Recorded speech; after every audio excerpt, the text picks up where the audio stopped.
Look, I'm just going to show you something because if I don't, you might make the same expensive mistake I did. This right here used to be a thriving vegetable garden. Now, it's a graveyard, and I'm the idiot who killed it. I mulched with black walnut wood chips. 11 plants are dead. And the crazy part is I actually thought I was doing something good for my garden. I mean, free mulch, right? Wood chips are wood chips, except they're not. And I learned that the hard way. So this is what happened. A neighbor down the street had a massive black walnut tree removed, and the tree service left these gorgeous chips at the curb. Mountains of fresh mulch just sitting there. I loaded up my truck, brought them home, spread them thick around my tomatoes, my peppers, my hydrangeas. I was so proud of myself. 3 weeks later, everything started turning yellow. Now, before I show you exactly which plants died and explain why this happened, I need you to understand what Juglone is, because this isn't some gardening myth or old wives' tale. This is legitimate plant biochemistry, and it's probably something you should know about if you're putting anything in the ground. Black walnut trees produce a chemical compound called Juglone. It's concentrated in every part of the tree, but especially in the roots, the hulls around the nuts, and the inner bark. When those wood chips started breaking down in my garden, they released Juglone into the soil, and Juglone is essentially a chemical weapon that the tree uses to eliminate competition. Think about it from the tree's perspective. If you're a black walnut, you don't want other plants stealing your water, your nutrients, your sunlight. So you produce this toxin that kills off anything growing nearby that can't tolerate it. It's called allelopathy, and black walnut is one of the most aggressive allelopathic plants in North America. Here's what Juglone actually does to sensitive plants. It disrupts cellular respiration. Basically, it prevents plant cells from producing energy. The first symptom you'll see is wilting, even when the soil is moist. Then the leaves turn yellow, starting from the bottom and working up. Then the whole plant just collapses. It looks exactly like what happens when you forget to water something for 2 weeks, except you know you've been watering. That's what I saw, and I spent days checking soil moisture, adjusting my irrigation, thinking I had some kind of watering problem. My tomatoes went first. I had 8 plants, all different varieties. They were about 2 feet tall, just starting to set fruit. Within a week of showing the first yellow leaves, they were completely dead. Not dying, dead. I pulled one up, and the roots looked fine. No rot, no visible disease. They just stopped functioning. The peppers lasted a little longer, maybe 10 days, but same result. I had bell peppers and jalapenos all gone. And here's the thing that really got me. My azalea that had been in the ground for 3 years, thriving, gorgeous blooms every spring, it started declining too. That's when I finally started Googling, and that's when I found out about Juglone. Tomatoes are incredibly sensitive to Juglone. Like, they're basically the canary in the coal mine. If you've got black walnut anywhere near tomatoes, you're going to have problems. Peppers, eggplants, potatoes, anything in that nightshade family, they're all highly susceptible. But it's not just vegetables.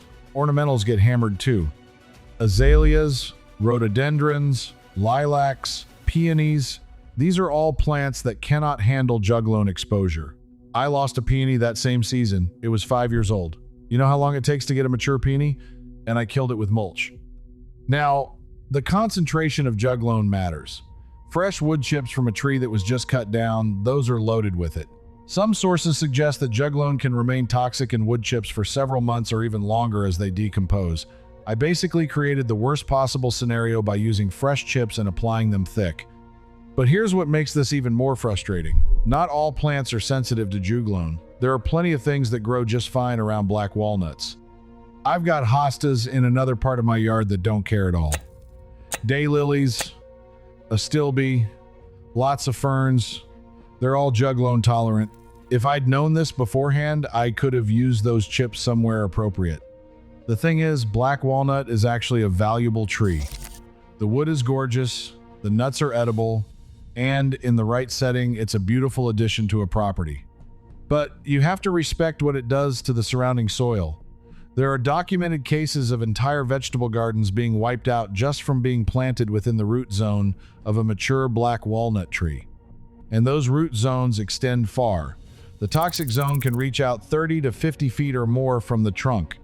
So, after I figured out what I'd done, I had to remove all the mulch, every single wood chip.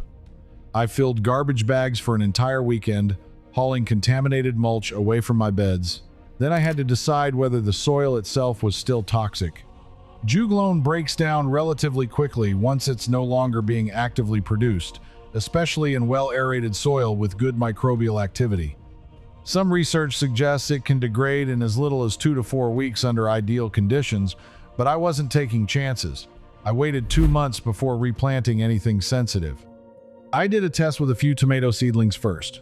Planted them in the area that had been most heavily mulched. Watched them like crazy for any signs of yellowing. They were fine. That told me the juglone had degraded enough that I could move forward. But I'm out a whole season of production in that garden bed. No tomatoes that year, no peppers, 11 dead plants total when you count everything. And it was completely avoidable if I'd just known to ask what kind of tree those chips came from. Here's what I want you to take away from this. If someone offers you free wood chips or mulch, ask what species of tree it came from. If it's black walnut, you need to think very carefully about where you're going to use it. Don't put it anywhere near tomatoes, peppers, potatoes, or eggplants.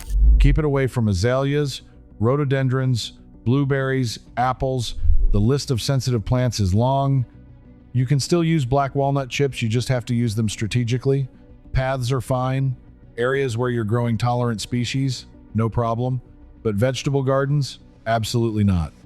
And if you've got a black walnut tree on your property, you need to plan your garden layout around it. Don't fight the tree, work with it. Plant your sensitive crops well away from the root zone. Use the area under and around the walnut for plants that can handle juglone.